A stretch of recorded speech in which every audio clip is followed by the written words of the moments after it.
O programa que você ouve agora é uma produção da Central 3. Viaje no tempo com Leandro e a mim e tire do fundo do baú o seu melhor time de botão. Agora na Central 3.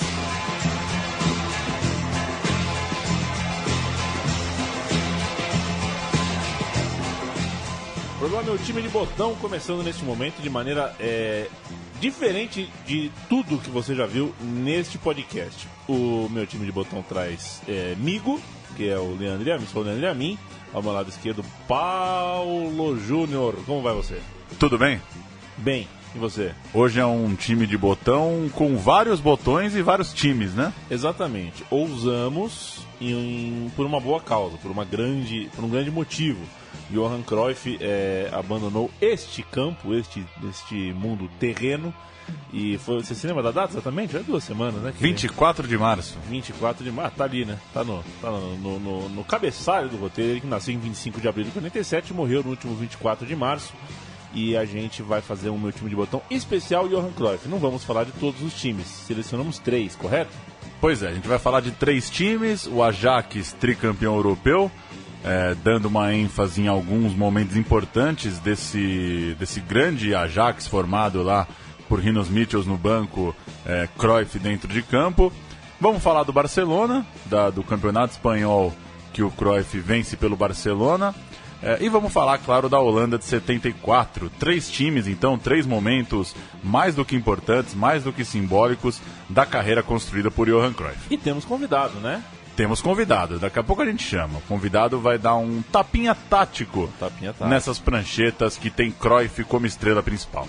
Cruyff que chegou ao Ajax ainda adolescente na virada dos anos 60 para estrear no time principal, também ainda muito jovem, em novembro de 64. Então, com 17 anos naquela temporada, o início do profissionalismo foi em 56, 57, né, Paulo Júnior, naquela temporada do Clube de Amsterdã, terminou a liga na pior posição desde então.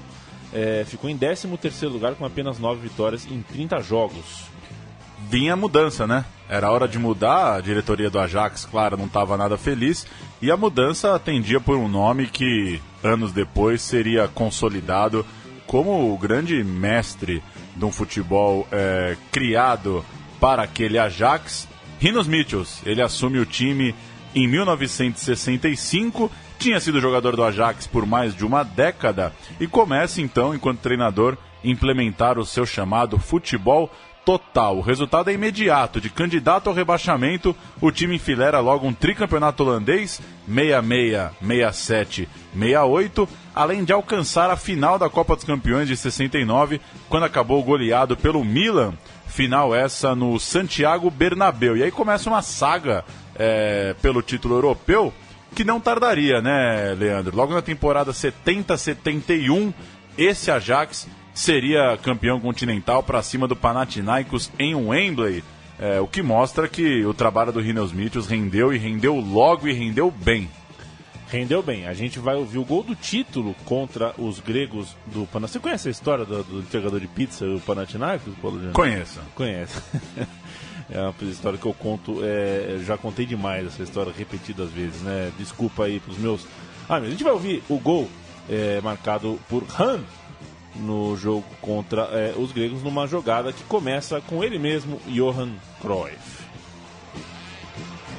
The neutrals now giving Ajax the slow hand clap for this sort of football, but Niskens showing his skill to Van Dijk, to Cruyff.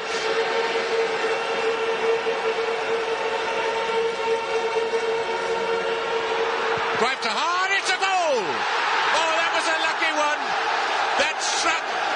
That struck the number 11, Captis. And that must clinch it. That must clinch it, but it hardly deserved by Ajax on the play. And it was a lucky deflection. As you see, Cruyff is the man working through. There's Hahn moving forward, 15. Now watch Captis come along. He seems to hit him on both ankles, lift the ball away from the goalkeeper. So we give that goal to Hahn, the substitute, after 87 minutes, and Wembley has exploded. Grandes jogos, grandes conquistas. A cereja do bolo.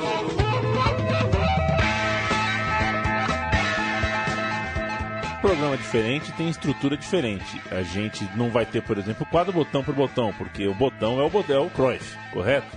E a gente vai ter mais de uma cereja do bolo. Essa aqui já é a primeira. Paulo Júnior está faminto com o livro aberto à minha frente. Essa é boa. A cereja do bolo vai ser o Ajax de 72, mas antes, só passar uma curiosidade dessa final de 71, Ajax e Panathinaikos. Está aqui no livro Puskás, Uma Lenda do Futebol, a biografia do Puskás, que era técnico daquele Panathinaikos. Olha a história, Leandro e a mim. O Puskás relembrando as vésperas daquela decisão contra o Ajax. Abre aspas para ele. Eu sabia que nossas chances eram mínimas, então procurei aquele militar, o ministro dos esportes, para pedir autorização para reforçar minha equipe. Eu queria contratar 2 jogadores do Salónica, um atacante e um meio-campista que vinha observando havia algum tempo. A regra era que eu podia contratar esses jogadores por até 6 semanas a partir do final da temporada, mas precisava antes da permissão do militar. Esses 2 rapazes eram muito velozes e eu queria mais ritmo para confundir os holandeses. Podia deixá-los jogando pelo Salónica no campeonato grego até o término da temporada, só precisava deles para a final. Ele negou a permissão. E aí vem aqui o Puskás lembrando a grande partida que o Ajax fez, a grande partida que o Cruyff fez, e se rendendo, claro, ao time holandês, que era uma máquina. Uma máquina, e só pra gente lembrar os jogadores que que fizeram parte das 3 finais europeias. O goleiro Stuy, o meio-campista Neskens, o lateral direito Surbier, o meio-campista Muren e o atacante Kaiser, além, claro, do tudo-campista Cruyff. A gente falou então do título de 71, esse primeiro título europeu do Cruyff. Vamos falar agora de 72, então. Rinus Michels foi-se embora, partiu para o Barcelona, então a temporada 71-72 começava com o Ajax querendo recuperar o caneco local, já que no ano anterior a derrota para o Feyenoord em casa acabou custando o título na corrida contra o rival, que terminou 4 pontos na frente. Quem assume o boné foi o treinador romeno Stefan Kovacs, campeão nacional pelo Steaua Bucareste, e aí já começa de forma impressionante. Pois é, a arrancada na Holanda foi avassaladora. O Ajax foi campeão nacional com 30 vitórias e 3 empates em 34 jogos. Portanto, olha a aritmética aí, perdeu apenas 1, abrindo 8 pontos de vantagem sobre o rival Feyenoord e consagrando assim um ataque de 104 gols marcados em uma só competição, e com o artilheiro Johan Cruyff marcando 25 deles, quase um quarto dos gols. A única derrota foi um 3-2 fora de casa para o Go Ahead, mas o que marcou a campanha mesmo foram as goleadas. 6 das 17 vitórias possíveis em casa, o time conseguiu por pelo menos 5 gols, com direito a um 12-1 sobre o rebaixado Vitesse, e como visitante o destaque fica para o 5-1 como é que diz? Imposto, 5-1, imposto ao rival e também vice-campeão Feyenoord. Na Copa da Holanda, outra campanha bastante sólida, terminou com título e vitória de 3-2 sobre o Den Haag em 11 de maio de 72, já bem perto da final da Copa Europeia. A campanha internacional começou diante do alemão Dinamo Dresden, passando com 2-0 em casa e um empate sem gols fora. Veio o Olympique de Marseille na França, 2-1 com gol de Cruyff, confirmando a classificação com 4-1 em Amsterdã e novo gol de Johan Cruyff. Nas quartas de final, 2 vitórias diante do Arsenal, 2-1 na Holanda e 1-0 na Inglaterra. A semifinal, já em abril de 72, duríssima, ganhou apertado do Benfica em casa, 1-0, e depois segurou um empate sem gols em Lisboa. E a grande decisão estava marcada contra a poderosa Internazionale de Milão. Jogo, olha só, para Roterdã, pertinho de Amsterdã. Sede do rival, né? O Ajax jogando em casa, mas não tão em casa, né? Como você lembrou, é a sede do rival, mas claro, acho que nenhum país, nenhum time europeu recusa uma final no seu próprio país. Com certeza o Ajax jogou com maioria da torcida e dominou o jogo, atropelou a Inter. Johan Cruyff brincou, marcou os 2 gols da vitória por 2-0. Em casa, os comandados de Kovacs dominaram o jogo, ainda que só tenham furado a retranca rival no segundo tempo. Então o placar é 2-0, mas foram para o intervalo com um 0-0 dramático em qualquer decisão. A partida, aliás, foi tratada como a vitória do futebol total sobre o pragmático e defensivo calcio italiano, que é discutível isso, né? Claro. Acho que nessa época, como a gente já falou em outros programas, são tempos pré-globalização, né? Você sabe menos como se joga lá, como se joga cá, e acho que tinha esse efeito mais simbólico, né? Um time que se movimenta, que tem um centroavante que não é centroavante, que tem um ponta que não é ponta, que tem... O próprio Puskás, lembra aqui no livro, ele fala, nunca tinha visto um lateral direito que pode jogar de ponta esquerda. Então, esse dinamismo do Ajax, de certa forma, é uma contraposição a um futebol de muito mais firmeza tática, né, da Itália. Também concordo com você que nem sempre é tão defensivo como já pareceu. Mas acho que para esse momento foi a história da época, né? Futebol italiano assim não consegue segurar o holandês que gira, que toca, que se movimenta de forma maluca. E o que a gente vai ouvir agora, Paulão? A gente vai ouvir um áudio curioso que eu separei, é um narrador espanhol falando dos números das camisas do Ajax. Ele comenta como ele acha graça ao fato do Cruyff ser o 14, de ter essa coisa e o time não ser escalado de 1 a 11 como era normalmente. Vamos ouvir. Los jugadores no corresponden a la normal en conjuntos españoles, prescinden del orden y así hay hombres como Red con el número 16. En cuanto a los jugadores suplentes de la alineación holandesa, en la banda estarán Weber, que es el guardameta suplente, número 2 Schilsen, número 8 Svart, número 10 Clayton y número 4 Brandt. Aquí están los suplentes. É o espanto dele ver o camisa 2 no banco e o camisa 14 em campo, nesses tempos de homenagens ao Cruyff. Foi muito falado isso, né? Como ele quis ser diferente até na camisa. Ele era um 10, era um 9, era um 8, era o que ele quisesse ser em campo e não assumiu nenhum desses números clássicos. Foi com a 14 e criou uma nova tradição. Lembrando que a Copa dos Campeões, na época, só envolviam campeões nacionais, então não classificava 2, 3, 4, e o regulamento era eliminatório desde o começo. E se no ano anterior o Ajax tinha dispensado a participação na Copa Intercontinental, o que a gente chama aqui de Mundial Interclubes, desta vez a equipe cruzou o Atlântico para enfrentar o Independiente, que nos 2 outros títulos de Libertadores tinha parado, respectivamente, na Internazionale e na Internazionale desses outros continentes. Em Avellaneda, 6 de setembro de 72, Cruyff abriu o placar logo no início, mas o defensor Francisco Sá empatou perto do fim. E no dia 28 do mesmo mês, a volta... os holandeses não deram muitas chances para os argentinos, enfiaram 3-0, um gol de Neskins e 2 de Rapp, a 4ª taça naquele ano. Em janeiro de 73 ainda viria a 5ª pela Supercopa Europeia, 3-1 sobre o Rangers na Escócia e mais 3-2 na Holanda, fechando o ciclo de campeão de absolutamente tudo. E o Sport Center tem o que dizer sobre isso. O Sport Center argentino lembra a única visita de Cruyff para jogar no país. E quando a gente fala única visita aqui, tem um pouquinho de história nisso também, já que ele não foi para a Copa de 78, né? Nessa visita, ele marcou o gol de empate em Avellaneda. A gente vai ouvir o que o Sport Center argentino tem a dizer. Una sola vez Johan Cruyff jugó en la Argentina. Fue ante Independiente, Copa Intercontinental. Recordarán ustedes en aquellos tiempos se jugaba partido de ida y de vuelta. La ida se jugó en Avellaneda, terminaron 1-1. El gol lo hizo justamente Johan Cruyff por encima de Santoro. Le pegaron, hacían fila para pegarle a Johan Cruyff. El Tano Mircoli le metió un tremendo patadón y lo sacó de la, lo sacó de la cancha en aquella oportunidad. Pero bueno, un cuartito de hora jugó, hizo un gol y demostró lo que sabía. Este es el partido de vuelta. Ya en Ámsterdam, Independiente que jugó con una extraña camiseta azul en aquella oportunidad y se comió un bailecito de aquellos, 3-0, un gol. ¿Te acuerdas de estos nombres? Nesken, por ejemplo. Claro. Johnny Rep, por ejemplo. Claro. Bueno, esos metieron los goles.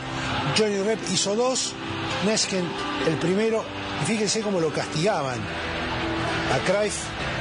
Bueno, era un super equipo el Ajax. Independiente no pudo contra ese equipo. Y el rojo que tendría que esperar un año más para quedarse con la Intercontinental. Con otro rival, con la Juve. Allí estaban los goles de Johnny Rep, un delantero extraordinario también, compañero de Cruyff.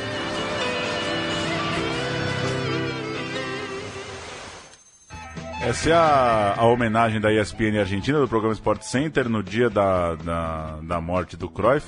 E deu para sacar, né? Um bailecito, né? O Ajax não deu chance pro Independiente na Holanda.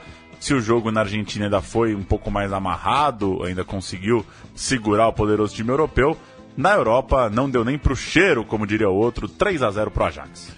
1973, uma temporada em que não vieram todos os troféus para Cruyff e companhia, mas a grande fase se manteve. O time voltou a ser campeão holandês, desta vez, ao contrário do que aconteceu no ano anterior, só 2 pontos na frente do Feyenoord, então foi apertado até o fim. E campeão europeu em Belgrado, em maio daquele ano, batendo a Juventus por 1-0, gol de Rep. E a última taça daquela era, já em janeiro de 74, e sem Cruyff, que foi transferido para o Barcelona, quando o Ajax ainda levou a Supercopa Europeia atropelando o Milan. Esse foi o ano ruim. Esse é o ano ruim. É o ano que não voou no holandês, que não ganhou a Copa da Holanda, mas claro, é brincadeira, né? O time seguiu com título local e título europeu, só não foi aquele ano das 5 taças como o anterior. A Supercopa, que é disputada em ida e volta, né? O Ajax perdeu por 1-0 na Itália e enfiou meia dúzia no Milan, a equipe comandada por Cesare Maldini, também que se foi poucos dias depois de Johan Cruyff. O jogo foi em Amsterdã, foi 6-0 pro Ajax, Paulo Júnior. Uma vingança também do Ajax, que tinha perdido a final europeia pro Milan, e essa transição, né? O Cruyff é tricampeão e vai embora, né? Ele é campeão 7-1, 7-2, 7-3. E esse time já em 74, querendo se entender sem o Cruyff, ganhando essa Supercopa Europeia com uma goleada de dar gosto. Para fechar os gols de Ajax, a gente vai ouvir o do título contra a Juventus, então, né? De Rep. Gol de Rep contra a Juve, vamos lá. Blankenberg. Leitgen. Almost walking pace there by Ajax coming forward. It's with Blankenberg again, and Muren is free away on the left. Curling it instead towards Rep on the far side. There's a goal! A goal for Ajax!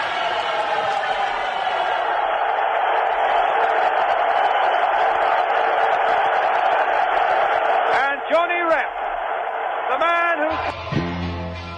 De Johnny Rep, o gol contra a Juventus, o gol de mais um título continental para o Ajax, Paulo Júnior. Tricampeão, eu lembrei aqui na pesquisa, uma frasezinha, um comentário da publicação Soccer, The Ultimate Encyclopedia, numa tradução livre, seria o seguinte: a temporada 7-2-7-3 é concluída com o tricampeonato europeu com 1-0 sobre a Juventus na final, onde Cruyff, veja só o que diz o cronista da época, viveu um dos melhores 20 minutos de futebol já vistos em todos os tempos. Realmente encantou por onde passou. Agora a gente vai chamar o nosso convidado, Leonardo Miranda, o Léo Miranda, blogueiro do Painel Tático no Globoesporte.com. Vai pontuar, vai dar o seu pitaco tático para esses times que a gente vai comentar. Nesse primeiro, ele vai falar, claro, do Cruyff e desse Ajax, destacando que uma das referências do Rinos Mitchells foi o técnico argentino Osvaldo Zubeldia. Ele assistiu Estudiantes de La Plata e Feyenoord, uma final de Copa Intercontinental em 70, e ficou bastante impressionado com a linha de impedimento do time argentino. Vamos ouvir então Léo Miranda, blogueiro especializado em táticas no Globoesporte.com, dando seu pitaco sobre esses times pelos quais passou Cruyff. Primeiro, o Ajax.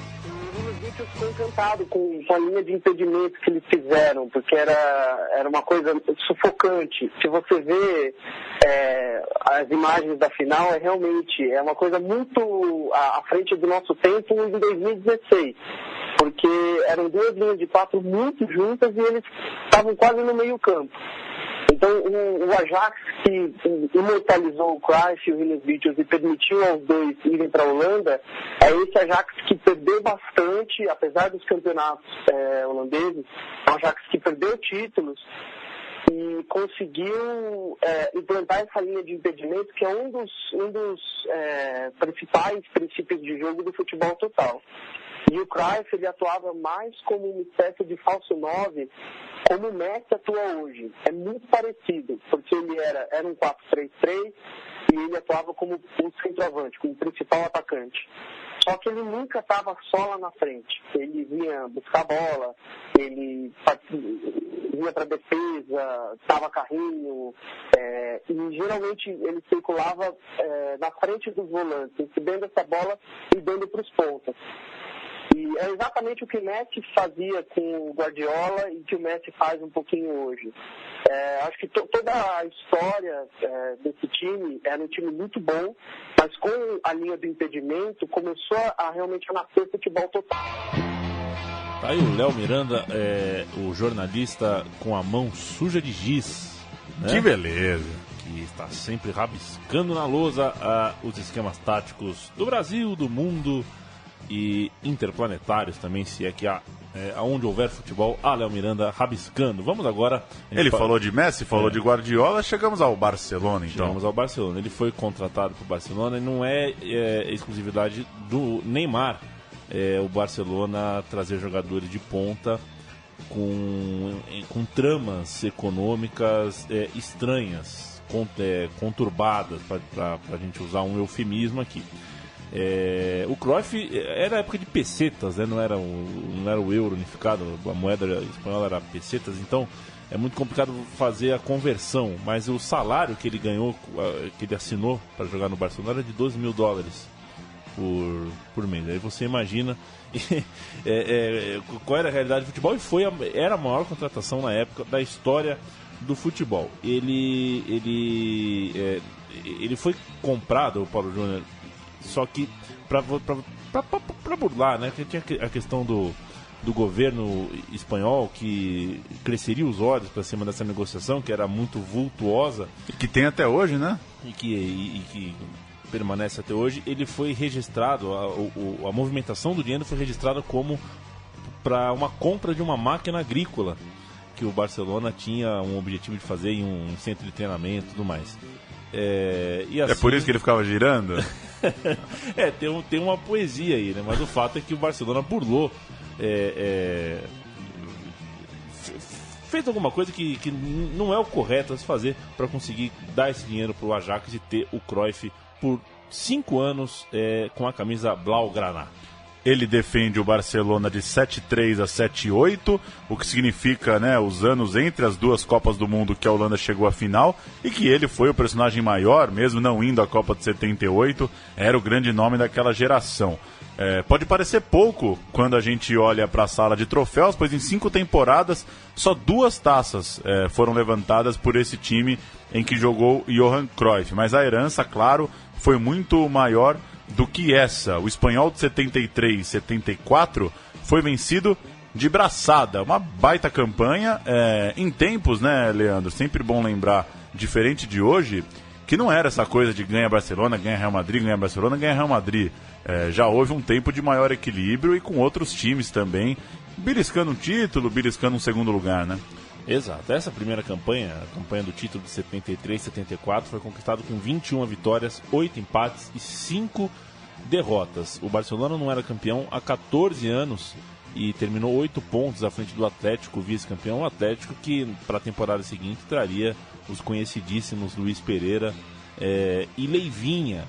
O vice-campeão foi o Atlético, portanto, e o Cruyff só participou dessa campanha a partir da sexta rodada.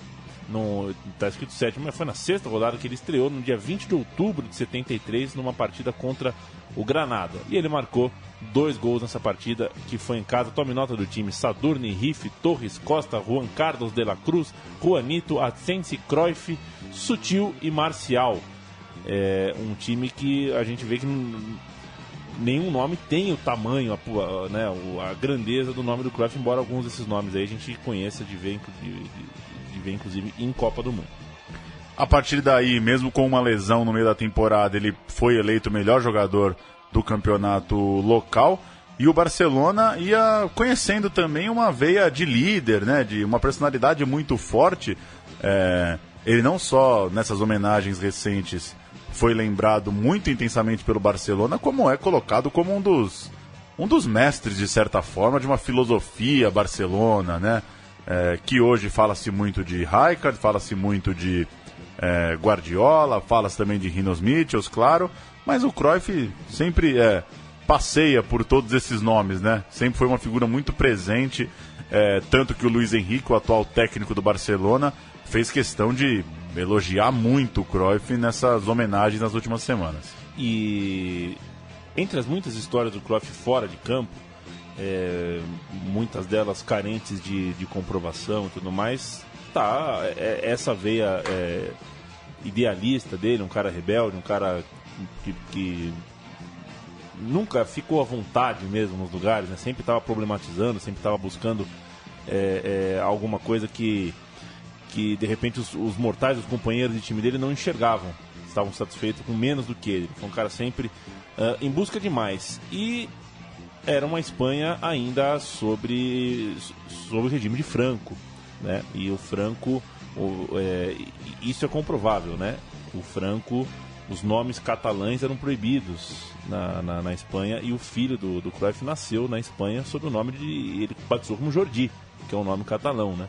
Foi uma das demonstrações do Cruyff de que estava alinhado com um dos lados ali da rivalidade e da textura social espanhola, até porque ele foi convidado a jogar pelo Real Madrid antes de ir para o Barcelona e rejeitou. E aí entra uma das lendas, né? Há quem diga que ele rejeitou por causa do Franco. Há quem diga que ele rejeitou porque rejeitou mesmo. Queria ficar no Ajax. E como diria o outro, o Jordi deu jogador também, né? Foi jogador. Deu jogador, bateu uma bolinha. Vamos falar do 5-0? Vamos falar, mas primeiro vamos soltar a cerejinha do bolo. Grandes jogos, grandes conquistas. A cereja do bolo. 17 de fevereiro, Paulo Júnior. Santiago Bernabéu. Real Madrid 0, Barcelona 5, 2 gols de Sensi, um de Cruyff, um de Juan Carlos e um de Sotil. Jogo para marcar geração mesmo, né? Hoje a gente vê a tal da manita, né? O Barcelona ganhou de 5 recentemente, tem dado boas goleadas no Real Madrid nessa geração aí de Messi e companhia. E essa também com certeza repercutiu e muito. Muita coisa, né? 5-0 na casa do maior rival durante a campanha do Campeonato Espanhol. A gente vai ouvir os gols e depois a gente ouve também o Léo falando dessa formação tática do Barcelona, que ele fala também muito em cima desse jogo que é simbólico, esse jogo que expõe para o país como que aquele futebol conhecido no Ajax pôde, de certa forma, estar sendo reproduzido ali no Barça também. Real Madrid-Barcelona, partido que transmite en directo desde el Estadio Santiago Bernabéu, Televisión Española.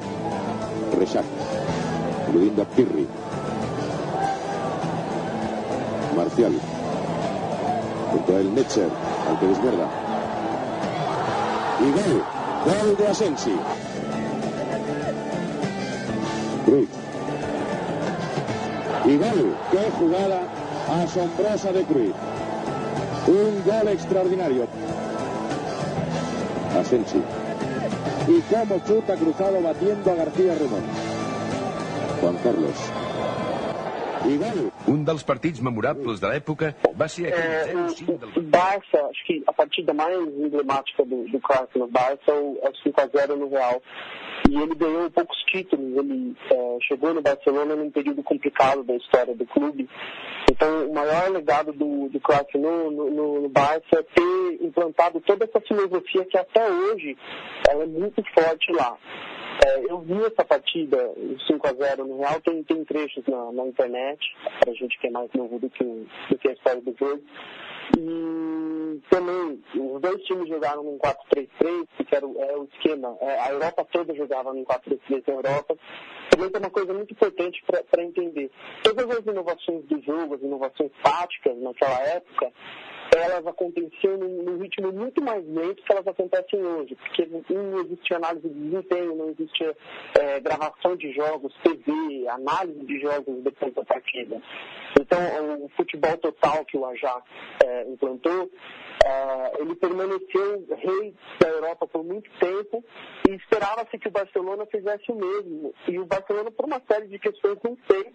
Mas nessa partida, nesse 5-0 com o Real, que foi, se não me engano, foi da campanha do título espanhol, foi extremamente emblemático, porque o Barcelona conseguiu replicar muitas coisas do Ajax. E o Cruyff também repetiu esse posicionamento de circular o campo todo e de ser um centroavante que sai da área. Na época era uma novidade, até hoje a gente fala, um centroavante moderno. E aí é o texto que o Paulo escreveu, que é maravilhoso. Tudo que a gente acha que é moderno hoje, o Cruyff já fazia. Então, naquela época, muito do que o Barcelona faz hoje, ele fez naquele 5-0 e fez naquele título. Era um 4-3-3, com 2 pontas. Os pontas iam dentro da área, geralmente perto da marca do pênalti, e o Cruyff estava no meio campo para dar um lançamento mortal, para dar um passe mortal. Também é um posicionamento muito de falso 9.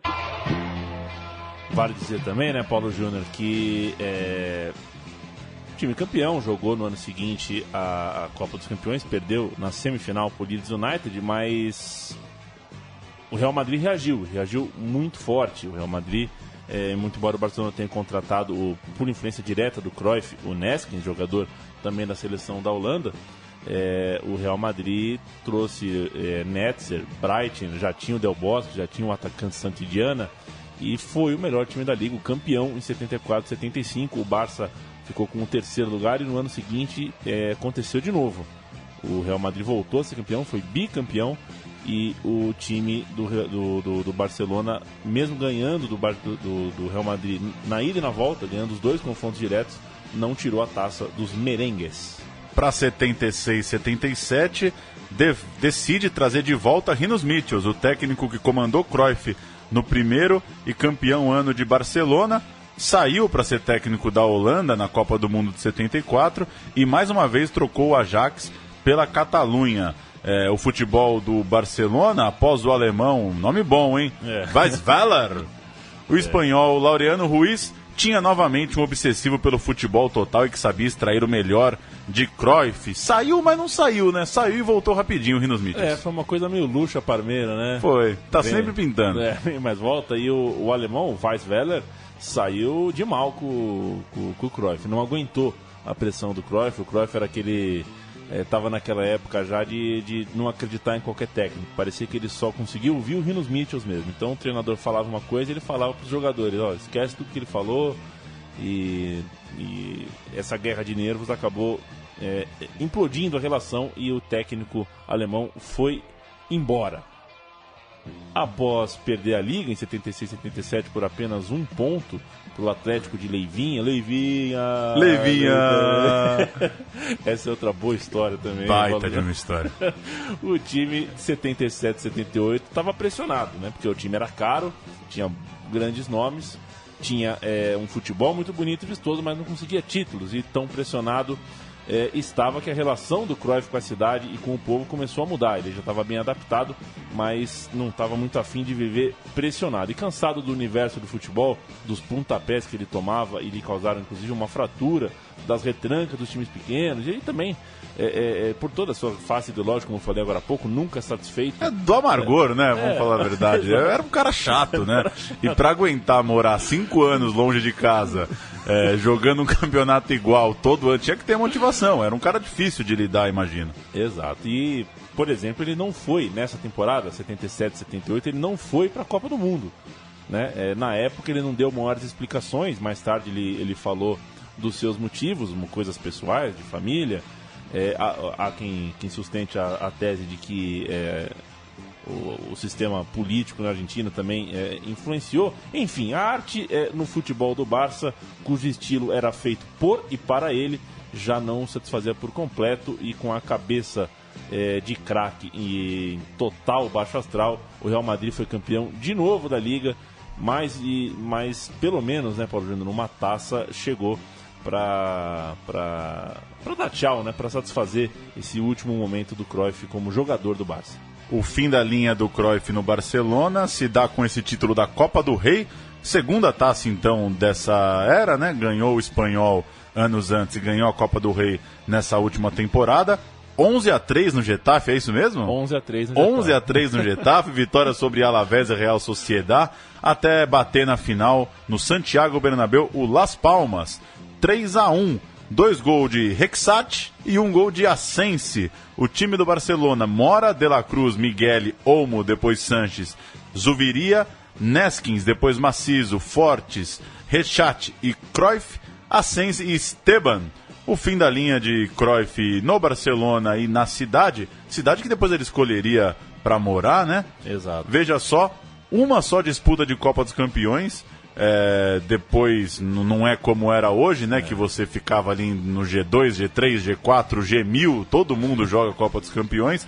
O Cruyff só ganhou um espanhol, só jogou uma Champions League da época. Ele chegou a abandonar a carreira, fazer jogo de despedida, acabou aceitando uma proposta para jogar em Los Angeles. Ele foi, mas levou o Rinos Mitchells junto, o único que o entendia e o entendeu ao longo daquele ano de 1978. O bicho era brabo. O bicho acabou a carreira e depois mudou de ideia e foi parar nos Estados Unidos. Dá pra dizer que ele acabou a carreira 2 vezes? Pô, mas ele acabou 1 milhão de vezes. Imagina o Cruyff, quantas renovações de contrato, quantas reuniões de final de ano ele não ameaçou ir embora, ele não falou, então não precisa mais. Tudo isso com Marlborão no bolso, né? Com Marlborão Red, né? Porque Marlboro Light é coisa moderna. Eu gostaria de ter a trilha de A Laranja do Bolo, mas vamos à terceira cereja do bolo, porque essa é a cereja completa. A cerejaça. Cerejaça. Grandes jogos, grandes conquistas. A cereja do bolo.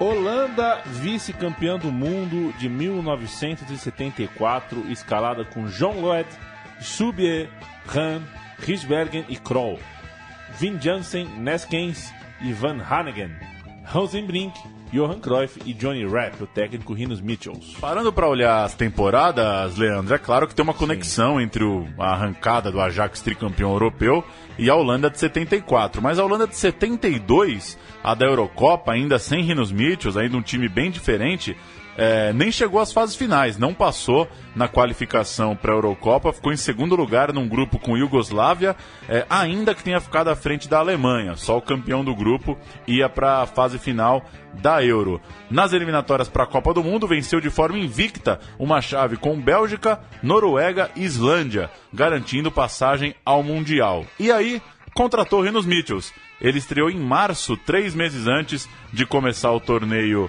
na Alemanha. E aí tem uma coisa curiosa, eu estou aqui com os 55 maiores jogos das Copas do Mundo, livro do PVC, e olha o relato, Leandro e a mim. Frase do jornalista holandês Tjemen van der Laan, abre aspas, a Holanda nunca jogou bem antes. O cara cravou que até a Holanda e Uruguai, estreia da Holanda na Copa de 74, ele nunca tinha visto a Holanda, quer dizer, ele nem era nascido antes disso, obviamente, mas não havia notícia da Holanda jogar bem, assim, você vê uma grande partida da seleção da Holanda. Claro que isso tem um pouco de sentido figurado, mas aquela Holanda, não é exagero dizer que coloca a Holanda no futebol mundial, né? Essa estreia contra o Uruguai qualquer coisa de absurdo. Em Hannover, né? Aliás, é engraçada a relação da Holanda-Alemanha à Copa do Mundo, né? Primeiro uma Copa do Mundo, essa Copa do Mundo foi na Alemanha, a outra que foi na Alemanha, o time da Holanda talvez tenha sido o time menos artístico que eu já tenha visto da Holanda. O time que tinha o Bolarus, que fez aquele jogo absurdo em Nuremberg contra Portugal. Horroroso. Mas enfim, são contrastes da vida e dos tempos. Essa estreia foi em Hannover e a Holanda venceu o Uruguai por 2-0, 2 gols do Rap. Você quer fazer a frase do Pedro Rocha aqui? A frase do Pedro Rocha, jogador do Uruguai, abre aspas, por 2 vezes em campo eu quis chamar minha mãe. A primeira, com 17 anos, na minha estreia no Clássico Peñarol e Nacional, em pleno centenário. A segunda, com 32, quando enfrentei a Holanda na Copa de 74. Quando peguei a bola pela primeira vez, 4 jogadores vieram pra cima de mim e me tiraram a bola. Não entendi nada, mas na segunda vez a cena se repetiu. E foi assim o jogo todo. Ali, eu quis a minha mãe. Esse jogo tem inteiro no YouTube, vale muito a pena assistir. A blitz deselegante que os holandeses dão pra cima do Pedro Rocha é uma cena maravilhosa. E o próprio livro aqui do PVC, que traz uns campinhos, destaca duas coisas. A linha de impedimento, né? Isso que o Léo comentou, que o Ajax fazia, essa Holanda fazia e muito bem, né? Subia de uma vez, deixava o ataque uruguaio em impedimento. E a marcação-pressão. O PVC até brinca aqui no livro, 30 anos antes de ser moda. Cruyff, Rep e Rezenbrink já faziam, pressionavam a defesa sem nenhum pudor, time que... muito legal de ver. Esses jogos da Copa do Mundo estão aí na internet disponíveis, vale assistir. E vamos aos gols de Rep, então, no jogo que apresenta a Laranja Mecânica ao futebol mundial. 2-0 no Uruguai na estreia da Copa de 74. Vamos ouvir um Rep, então. Está abriendo hacia la parte derecha donde juega ya Surbier. Ha cedido a Johan Cruyff. Johan Cruyff que ha conseguido salir de ese primer regate, abriendo de nuevo hacia la parte derecha con Surbier. Surbier que saca al centro, el remate de cabeza y el primer tanto del partido. Acaba de marcar Rep para Holanda. Acaba de llegar el primer gol en este encuentro, el primero de la participación holandesa en la fase final del campeonato 74 ante Uruguay. Se adelantó Rep perfectamente a la acción de Jauregui y llegó el primer tanto del partido. Holanda de 3/4 a Surbier para Van Hanegem, que puede disparar, prefiere el pase hacia Rep, está el centro, el remate y el segundo tanto del partido. Marcó ahí Johnny Rep el segundo gol del encuentro tras el centro efectuado por Rezenbrink. Había sido la jugada de Van Hanegem que amagó el disparo, buscó la posición en la parte izquierda de Rezenbrink, el centro, y Rep ya a puerta vacía, solo tuvo que empujar el balón. Minuto 42 de la segunda mitad. Holanda consigue el segundo tanto en este partido. Gran pase de Van Hanegem, que fue realmente lo que creó ese gol de Holanda na sequência da Copa do Mundo. Só um detalhe, que loucura eram os tempos sem internet, sem vídeo, né? Você vai pra Copa do Mundo e você não tem ideia como é que joga a Holanda. Você vai lá, Pedro Rocha entra em campo, toca uma bola pra ele, tem 5 caras de laranja correndo igual um louco em volta do uruguaio. Mas é uma beleza de jogo, é jogo pra assistir com gosto. Esse vale a pena mesmo, jogar no YouTube lá. Não precisa ser nostálgico nem ter paciência, porque acontece rapidinho coisas que você nunca viu antes, né? E é de uma velocidade impressionante. Jogo, é impressionante mesmo. Depois dessa partida contra o Uruguai, a equipe empata sem gols com a Suécia e o Cruyff fala, vamos abrir aspas para ele, acho que jogamos bastante bem. Os suecos tinham um time temível e demonstramos em campo o que tínhamos treinado. Os holandeses jogavam todos para todos em todos os lugares do campo. A qualidade e a intensidade da partida foram muito bem sintetizadas por um jornalista espanhol do Diário Marca. Abre aspas de novo. O primeiro tempo, a melhor publicidade para o futebol. Acho que é razoável, né? Porque publicidade e futebol foi interessante, que esses dias, essa semana que a gente grava isso daqui, a gente viu um Barcelona e Atlético de Madrid. O Atlético de Madrid com os 10 dentro da área, porque um foi expulso. Aquilo não é publicidade de futebol. Ninguém vai se apaixonar por futebol vendo um ataque contra a defesa daquele com o típico jogo, por exemplo, que o Davi Luiz adora, do Dani Alves adora jogar, porque não precisa marcar ninguém, ataque contra a defesa e tudo mais.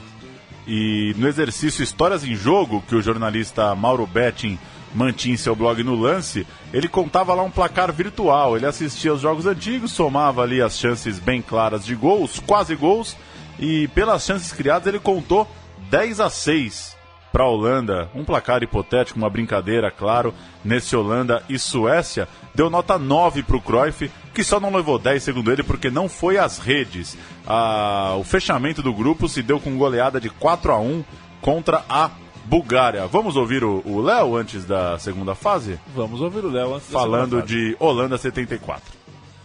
A Holanda de 74, muita gente diz que ela foi a última revolução tática de verdade no futebol. Eu acho que tem bastante razão em falar isso, porque a Holanda ela foi a união de tudo que havia de bom naquele momento. Ela conseguiu executar com uma perfeição que até hoje a gente nunca conseguiu ver em nenhum time em Copa do Mundo.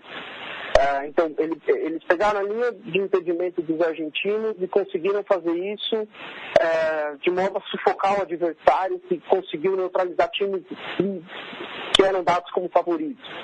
Eles conseguiram pegar a movimentação do Cruyff e saindo de uma posição fixa e replicar isso para todos os 10 jogadores. Até hoje ninguém sabe se aquele time é um 4-3-3, um 3-4-3.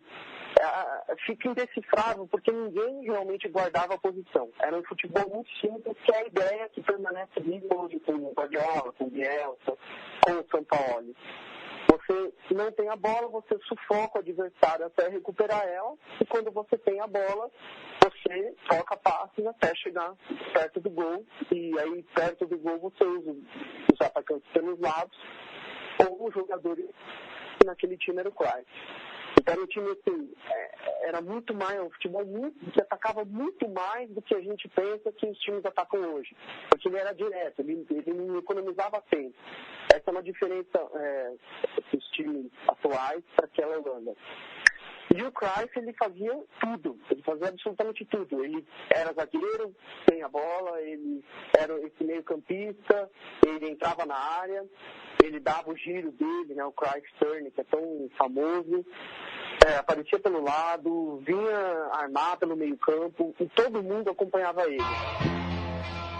Os holandeses fecham o grupo com goleada de 4-1 para a Bulgária, como a gente já citou, e na segunda fase caem num grupo com outras 3 grandes escolas. A segunda fase não era em mata-mata, como é hoje, né? Era outro grupo. Que beleza de Copa, né? Você vai pra semifinal, tem 3 joguinhos ainda. Pois é, e um grupo fácil, hein, Paulo? Que beleza, hein? A Holanda caiu com a Argentina, Brasil e Alemanha. Tranquilinho. Nada intimidador para aquele time. Logo na estreia, 4-0 sobre os argentinos, 2 gols de Cruyff. A gente vai ouvir o primeiro daquele momento que era talvez o grande momento dessa seleção holandesa. 4-0 sobre a Argentina na abertura do grupo semifinal. And progress of men again through Cruyff, and here's the first shot. Raining in on Carnevale's goal. Good left footer from Rensenbrink, who'd moved from his left-sided position cross-field. And he really gets hold of this. Here's Cruyff's pass. Rensenbrink sensed what was on quickly. And forward from Profumo.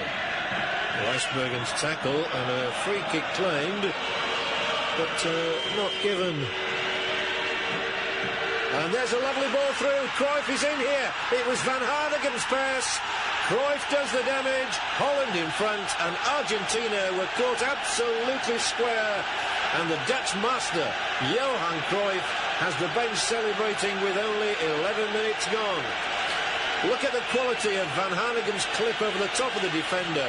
Cruyff bringing it down in one, stroking it wide of Carnevale, keeping his cool, and Holland are in the lead.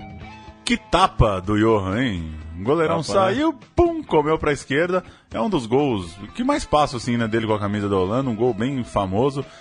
Lançamento que sai do meio da área, ele entra no facão do lado direito, sai de frente pro goleiro, come pra esquerda e faz um golaço abrindo caminho. A Holanda faria depois 2-0 na Alemanha e chega para um jogo decisivo contra o Brasil. No jogo que inclusive Emerson Leão tem a honra, né, de carregar para sempre a defesa que, segundo o Cruyff, foi a mais difícil que ele já viu alguém fazer numa finalização dele. No gol da esquerda, né? No gol da esquerda do vídeo, finalização bem próxima ali, próximo da pequena área, o Leão busca no cantinho. A gente vai ouvir os gols de Holanda 2, Brasil 0, numa gravação por cima da narração de Luiz Noriega, onde comentam o jornalista José Trajano e o ex-jogador Marinho Pérez, defensor brasileiro naquele jogo e que jogou com Cruyff no Barcelona. É o Trajano e o Marinho batendo um papo sobre os 2 gols da Holanda sobre o Brasil. Esse gol, o Neto Neskins, depois foi jogar também no Barcelona comigo. E ele esse é o Rino Smith, o treinador. Que foi seu treinador também. E ele comentava que o gol que ele fez de caneleira, foi com a canela. Ele se atirou para ver se desviava a bola e a bola não pegou no pé dele, bateu na canela. Quem não ele bate, ó, bateu na canela e encobriu o leão, compreendeu? Quer dizer, ele não pegou com o pé, não, ele pegou com a canela, poxa. Acabou sendo um golaço, mas ele não tentou fazer isso, poxa. A Holanda recupera, penetra, arrisca, tira, Leão, larga. Bom, 1-0. E abre jogo. Mirandinha tinha entrado no lugar do Paulo César Lima para ver se reforçava o ataque. Esse gol foi livre. Esse gol que antecipou e fez. Eu acho que estava em fora de jogo. Esse gol eu acho que estava em fora de jogo. Eu estava em fora de jogo. Segundo gol, Cruyff. Me pareceu em condição. Você jogou com o Cruyff, não, né? Sim, no Barcelona. Então você jogou com o Neskins, com o Cruyff e foi dirigido pelo Rino Smith. Assim que acabou a Copa, foi para o Barcelona. Eu acho que esse gol aí... Deve ser difícil jogar bola e ter vídeo, né, dos jogos. Depois de 20 anos você ainda fala, tava impedido, eu acho que tava impedido, né? Você fica torcendo pra tá. E o Marinho contou uma história ótima, né, nessas homenagens ao Cruyff, que em determinado momento num jogo do Barcelona, o Cruyff chegou pra ele e falou, ó, sobe você, vai jogar de meia, porque os caras estão me marcando em cima, eu vou ficar aqui na zaga. Ele, não, pô, mas eu sou zagueiro. Não, você é zagueiro, você sabe jogar, vai pro meio, eu jogo na zaga.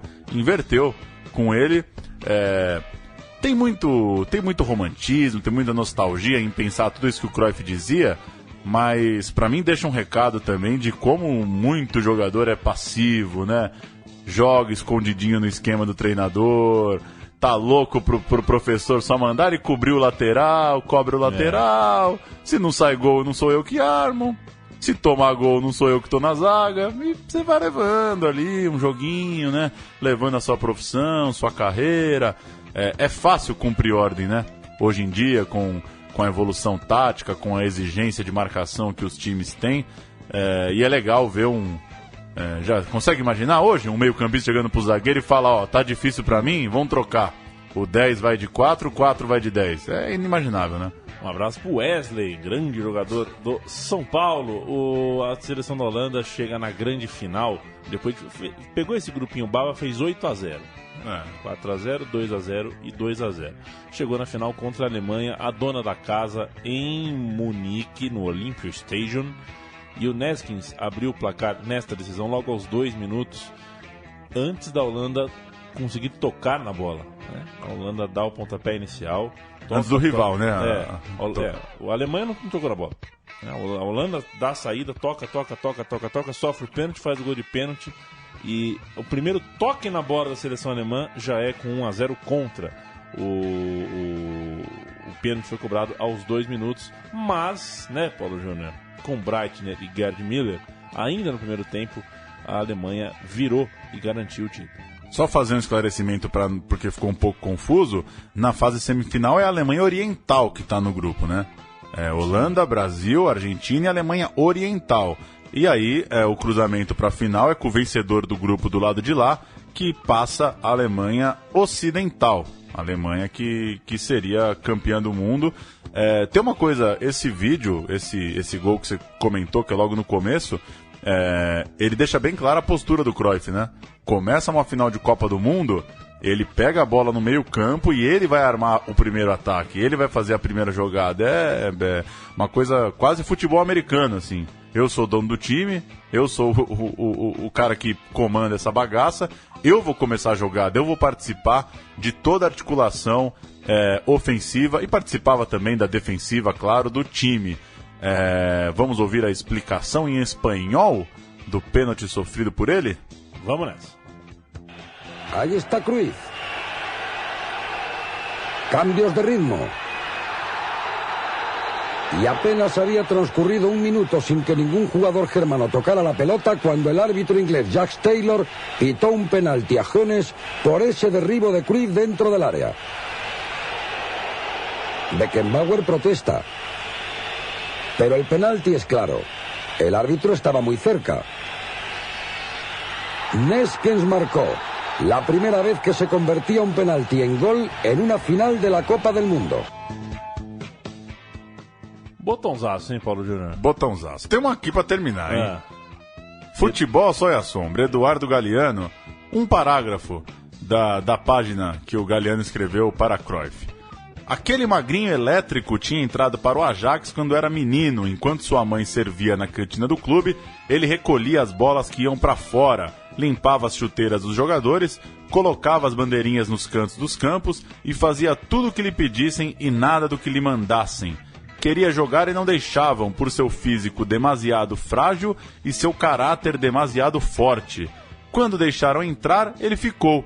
E ainda garoto, estreou na seleção holandesa, jogou estupidamente, marcou um gol e com um murro fez o árbitro desmaiar. Que beleza, hein? Que loucura o Galeano também, hein? Vai escrever assim. No que céu, coisa. né? Onde ele está. Onde ele está. Ao lado, por sinal, de Cruyff. Pensou, ele escreve lá as crônicas do futebol no céu e o Cruyff reclama, né? O Cruyff pra você convencer o Cruyff de uma crônica deve ser difícil, né? O cara realmente é muito exigente e é por isso que ele foi tão especial e tão único, né? A gente, claro, não viu o Cruyff jogar, mas eu sempre gostei das cornetadas ácidas que ele deu em seleções brasileiras, quando ele criticou o time do Dunga na África do Sul, quando ele criticou frieza de jogadores. Certa vez ele falou, não dá para comparar um Romário com um Kluivert, um cara muito mais imprevisível, o Romário, muito mais quente no jogo.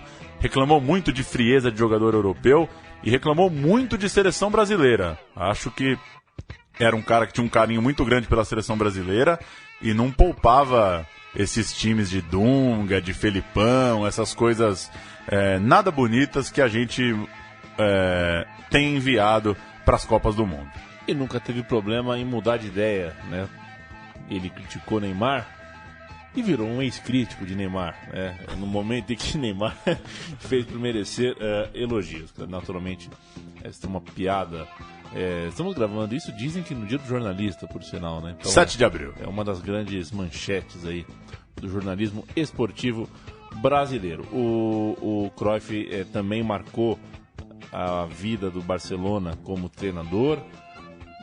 Não sei qual é o tamanho do legado que ele deixou nos Estados Unidos como jogador do Los Angeles. E um abraço para o Rodrigo Borges, se ele quiser fazer o time de botão do Los Angeles. Esse está vetado.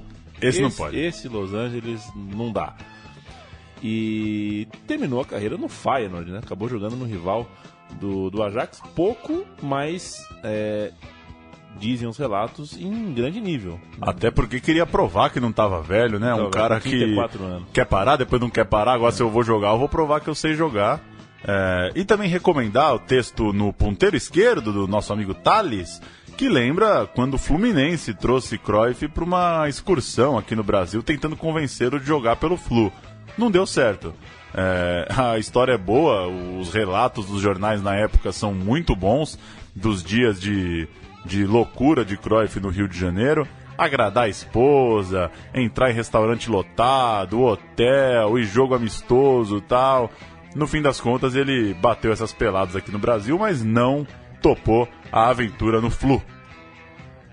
Paulo Júnior, muito obrigado, hein? Valeu! Sempre um prazerzaço e meus parabéns por esta vasta pesquisa sobre Johan Cruyff, um imortal, um dos botões cativos deste estrelão que é a Central 3. O programa Meu Time de Botão volta daqui 2 semanas. Eu achei que você ia falar desse estrelão que é a vida. Que é a vida. Também, né? Pode ser também. Me faltou na hora de fazer na hora de tirar o 10.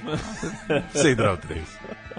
O programa Meu Time de Botão volta semana sim, semana não. Você ouve esse. Escolhe os outros aí. Tem grandes carrosséis, por exemplo, também, como o Caipira, tem o Mojimirim de 92, tem. E tem o São José. Tem o Audax do Fernando Diniz vindo aí, hein? Vem aí. É que tem que esperar dar um tempinho, né? Não dá já pra dar essa moral pro Fernando Diniz. Daqui uns 30 anos a gente faz o time de botão do Audax. Perfeito. E estaremos aqui para falar sobre todos eles. Um grande abraço e até a próxima.